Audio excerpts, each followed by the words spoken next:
नमस्ते बच्चों, स्वागत है आपका हमारे यूट्यूब चैनल पर। मैं लाया हूँ आपके लिए कक्षा 10वीं एमपी बोर्ड के विद्यार्थियों के लिए सामाजिक विज्ञान का प्रश्न पत्र, जो 2026 की परीक्षा के बच्चों के लिए बहुत ही इम्पोर्टेंट होने वाला है। तो बिना देरी के इसको शुरू करते हैं। पहला प्रश्न, सही विकल्प चुनकर लिखिए।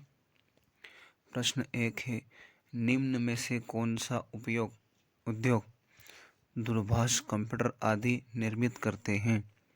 तो वह है इलेक्ट्रॉनिक उद्योग। दूसरा प्रश्न है बच्चों आपका, निम्न में से कौन सा राज्य हजीरा विजयपुर जगदीशपुर पाइपलाइन से नहीं जुड़ा है? तो वह है महाराष्ट्र। अगला प्रश्न है, नेपोलियन का इटली पर हमला हुआ, तो वह हुआ 1796 में। इसके बाद बच्चों देखोगे आप, गांधी इरविन समझौता हुआ था 5 मार्च 1931 को हुआ था। फिर निम्नलिखित में से कौन सा वक्तव्य बहुउद्देशीय नदी परियोजनाओं के पक्ष में दिया गया तर्क नहीं है? तो ये जो बहुउद्देशीय परियोजना से वृहत स्तर पर स्थापित होता है और आजीविका खत्म होती है, ये जो है वक्तव्य तर्क नहीं है। बच्चों इसके बाद आते हैं आपके छठा प्रश्न, इसमें से कौन सी फलीदार फसल है? तो दाल जो है वो फलीदार फसल है। इसके बाद में अफ्रीका में 1890 के दशक में खालिस्तान नामक बीमारी बहुत तेजी से फैल गई थी, वो थी मवेशी। इसके बाद औसत आय को खालिस्तान आय भी कहा जाता है, प्रति व्यक्ति आय। तृतीय क्षेत्र को खालिस्तान भी कहा जाता है, सेवा क्षेत्र। तो ये 31 स्थान हो गए। अब आपकी आई है सही जोड़ी। तो जेम्स वॉट ने भाप इंजन बनाया था। संघ सूची प्रतिरक्षा के लिए है। मोटर गाड़ी उद्योग गुरुग्राम में है। कृत्रिम पत्तन चेन्नई का है। नेपोलियन की हार 1815 में हुई थी और रोलेट एक्ट 1919 में आया था। बच्चों अब आते हैं आपके सत्य असत्य। तो जनवरी 1923 में असहयोग आंदोलन और खिलाफत आंदोलन शुरू हुआ, तो यह है असत्य। 18वीं सदी तक महीन कपड़े के अंतर्राष्ट्रीय बाजार पर भारत का दबदबा था, तो यह सत्य है। लोकतंत्र में सभी नागरिकों को एक ही वोट का अधिकार है, यह सत्य है। हरियाणा राज्य की प्रति व्यक्ति आय सबसे अधिक है, तो ये असत्य है।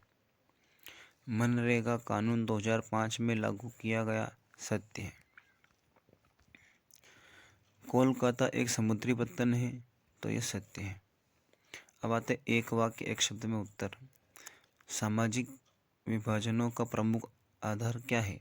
तो जन्म, जाति, धर्म, ये उसके प्रमुख आधार है। फिर किन्हीं दो देशों के नाम बताइए जहां मजबूत लोकतंत्र है? तो वो है अमेरिका और भारत। पूरे देश के लिए बनने वाली एक सामान्य सरकार को क्या कहते हैं? केंद्र सरकार। अगला प्रश्न बच्चों, नागरिकों की गरिमा और लोकतंत्र को बनाए रखने के लिए कौन सी शासन प्रणाली उत्तम है? तो वो है लोकतंत्र। इसके बाद पांचवा, वह शासन व्यवस्था जिसमें एक ही समय में दो या दो से अधिक सहयोगी राजनीतिक दलों द्वारा गठित सरकार क्या कहलाती है?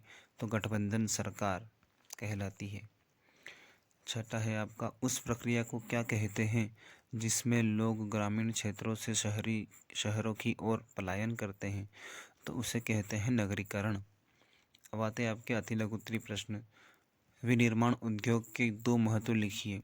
तो पहला महत्व है कृषि को आधुनिक बनाने में मदद करता है, बड़ी संख्या में लोगों को रोजगार प्रदान करता है।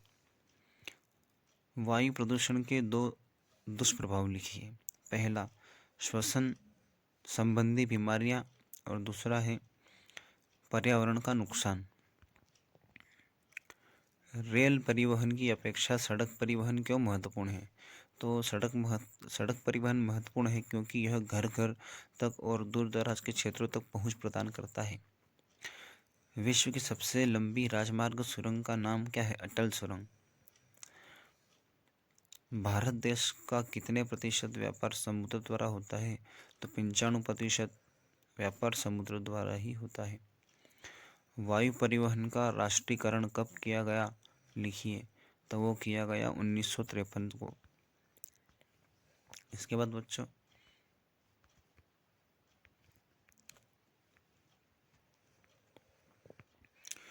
रेशम मार्ग से किन किन वस्तुओं का व्यापार होता था? तो वो होता था रेशम, मसाले, कीमती पत्थर और वस्त्र का। इसके पश्चात 500 साल पहले कौन कौन से खाद्य पदार्थ हमारे पूर्वजों के पास नहीं थे? तो उनके पास टमाटर, आलू, मिर्च, मक्का और मूंगफली ये नहीं थे। इसके पश्चात लंदन को फिनिशिंग सेंटर के रूप में क्यों जाना जाता है? क्योंकि अंतर्राष्ट्रीय बाजार में बेचने से पहले कपड़ों को सजाने की प्रक्रिया को यहाँ पर ही पूरा किया जाता था, इसलिए इसको फिनिशिंग सेंटर कहते थे। बहुत सारे उद्योगों में श्रमिकों की मांग मौसमी आधार पर घटती बढ़ती क्यों है? इसलिए घटती बढ़ती है क्योंकि उत्पादन और बाजार की मांग की मौसमी प्रकृति के कारण। मुद्रण तकनीक की सबसे पहले किन देशों में विकसित हुई?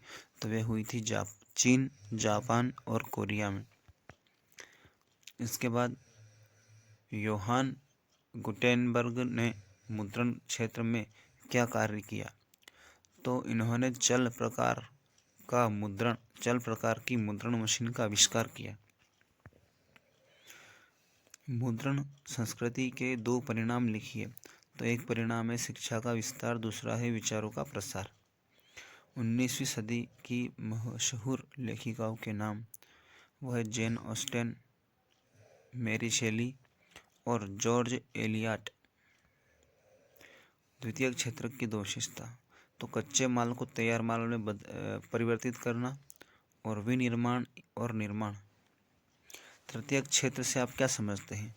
तो अर्थव्यवस्था का वह क्षेत्र जो सेवाएं प्रदान करता है, न कि वस्तुओं आदि का उत्पादन। बहुराष्ट्रीय कंपनियां कहाँ स्थापित की जाती है? तो यह आमतौर पर एक केंद्रीकृत प्रधान कार्यालय के साथ विभिन्न देशों में स्थापित की जाती है।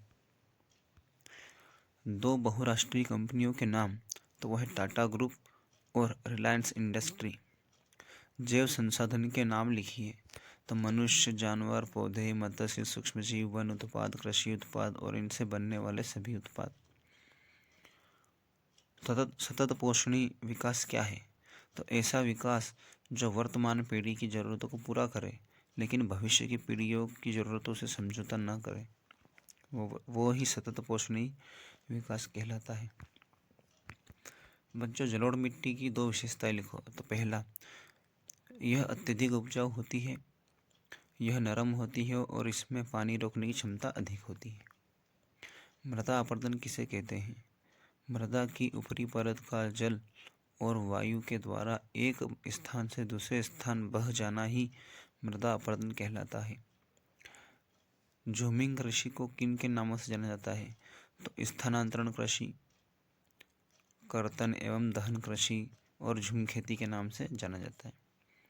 वाणिज्यिक कृषि की 2 विशेषताएं लिखिए।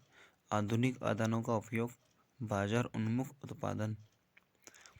आरक्षित वन और रक्षित वन में अंतर, वन और वन्य जीव संसाधनों के प्रकार और उनका विवरण। ये IMP क्वेश्चन है, ये ना 2026 की एग्जाम में आ सकते हैं। संघीय व्यवस्था की 3 विशेषताएं। वास्तविक विकेंद्रीकरण की दिशा में एक बड़ा कदम 1992 में उठाया गया, लिखिए। भारत के वैश्वीकरण का प्रभाव लिखिए। भारतीय रिजर्व बैंक के 3 कार्य लिखिए। भारत में आधुनिक राष्ट्रवाद के उदय के 4 चरण लिखिए। सत्याग्रह पर गांधी जी के 4 विचार लिखिए। खनिज किस प्रकार की शेल समूहों में पाए जाते हैं? भारत में पाई जाने वाली लौह अयस्क की 4 पेटियां लिखिए। भारत के मानचित्र में निम्नलिखित को दर्शाइए। नर्मदा नदी शिलांग, बेलाडीला, हजीरा, विजयपुर, जगदीशपुर गैस पाइपलाइन। अथवा में तापी नदी, सिक्किम, चित्रदुर्ग और काकापारा। तो बच्चों, अभी तक आपने इस वीडियो को अगर देखा है तो इस चैनल को सब्सक्राइब करो, क्योंकि 2026 की एग्ज़ाम में यहीं से प्रश्न आएंगे। और मैं आपके लिए ला रहा हूँ एक ब्रह्मास्त्र PDF, तो उसका लिंक मैं आपको डिस्क्रिप्शन में डाल दूँगा। तो मिलते हैं अगले वीडियो में, तब तक के लिए बाय।